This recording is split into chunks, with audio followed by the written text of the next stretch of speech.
আমার সোনার বাংলায় আমার সোনার বাংলায় রশি লাগলে রশি নে রশি লাগলে রশি নে আমার সোনার বাংলায় আমার জিয়ার সৈনিক আমার সোনার বাংলায় আমার সোনার বাংলায় রশি লাগলে রশি নে রশি লাগলে রশি নে আমার সোনার বাংলায়। আমরা যে মানববন্ধনে এখানে সবাই উপস্থিত হয়েছি বাংলাদেশ জাতীয়তাবাদী সামাজিক সাংস্কৃতিক সংস্থা শিবচর উপজেলা জাসাসের পক্ষ থেকে। আমরা বাংলাদেশে যেই ধর্ষণের হার বেড়ে যাচ্ছে, খুন হাজারি লুটতরাজের সংখ্যা বেড়ে যাচ্ছে, আমরা সবাই চাইতেছি যে একজন গণতান্ত্রিক সরকার ক্ষমতায় আসলে সম্ভবত এগুলা হতো না। আমরা অবিলম্বে বাংলাদেশে একটা নির্বাচন চাই, একটা নির্বাচিত সরকারের হাতে ক্ষমতায় যাক, এটা আমরা চাই।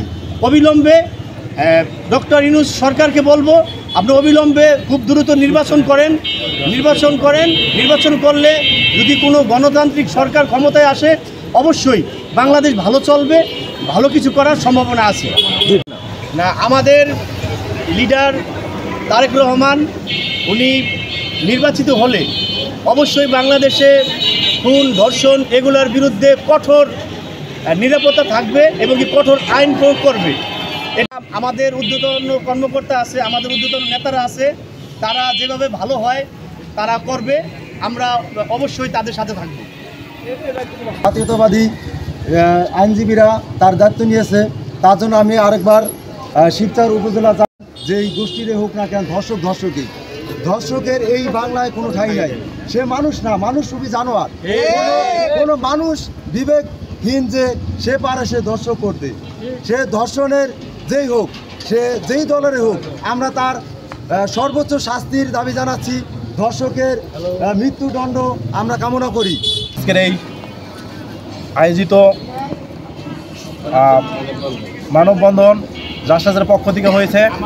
আজকের মানববন্ধনের কারণ এই সারা বাংলাদেশে ধর্ষণের শিকার হচ্ছে, এই ধর্ষণের শিকার যেন আর কেউ না হয়, এর বিরুদ্ধে অতি সোচ্চার হতে হবে। সকলের প্রশাসনের দৃষ্টি আকর্ষণ করছি, তারা অতি দ্রুত ধর্ষকদের আইনগত ব্যবস্থা নিয়ে যথাযথ শাস্তি। অবনতির কারণে আজকে যেভাবে ধর্ষণ হইতেছে, আইনের যে বিশৃঙ্খলা ঘটতেছে, এগুলোর পিছনে কারা দায়ী আমরা লক্ষ্য করতেছি। এগুলা আইন শৃঙ্খলার অবনতির কারণে, তাদের অবহেলার কারণে আজকে এই ছাত্রলীগ যুবলীগ এরা মিলে পরিকল্পিতভাবে এই ধর্ষণগুলো ঘটাই যাইতেছে, যার কারণে আমরা আজকে সারা বাংলাদেশে এই ব্যাপার নিয়ে অস্থিরতা বিরাজ করতেছে। আমরা চাই যে সরকারের কাছে অতি দ্রুত যারা এই রকম কার্যকলাপের পিছনে জড়িত এবং যারা এই কলকাঠি নাড়তেছে, শিবচর উপজেলা জাসাসের পক্ষ থেকে আমি জানাবো যে কারা এই ঘটনার পিছনে জড়িত, কারা ইন্ধনদাতা, এইগুলো আসলে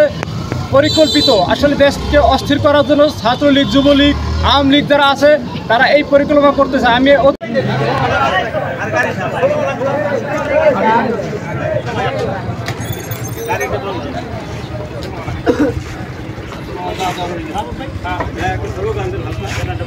আমার